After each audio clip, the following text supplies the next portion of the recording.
बिस्मिल्लाहिर्रहमानिर्रहीम। हमारा आज का टॉपिक है कोरिलेशन।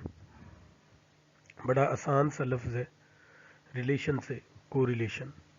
को का लफ्ज़ जिसके साथ भी मिल जाए उसका मतलब होता है दो का या तीन का या दो या तीन से ज़्यादा चीज़ों का इकट्ठा होना।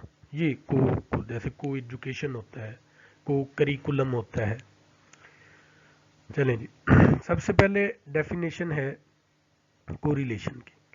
तो कोरिलेशन की डेफिनेशन ये है कि द इंटरडिपेंडेंस बिटवीन टू और more than two variables is called correlation. दो या दो से ज़्यादा वेरिएबल का आपस में रिलेशनशिप, ये कोरिलेशन है। नेक्स्ट है कोरिलेशन कोफिशिएंट। तो उस रिलेशनशिप को जो न्यूमेरिकल वैल्यू शो करती है वो कोरिलेशन कोफिशिएंट है। A numerical value that measure the strength of relationship between two or more than two variables is called correlation coefficient. Next इसकी टाइप्स हैं, जिसमें सबसे पहली है सिंपल कोरिलेशन।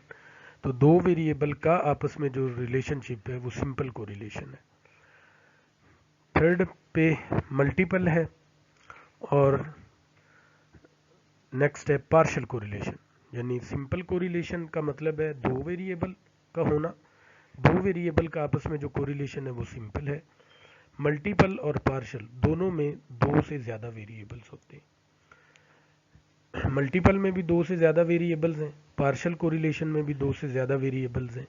लेकिन फ़र्क क्या है कि मल्टीपल कोरिलेशन में हम एक वेरिएबल का बाकी सब वेरिएबल्स के साथ इकट्ठा जो कोरिलेशन है उसको हम मल्टीपल कोरिलेशन कहते हैं।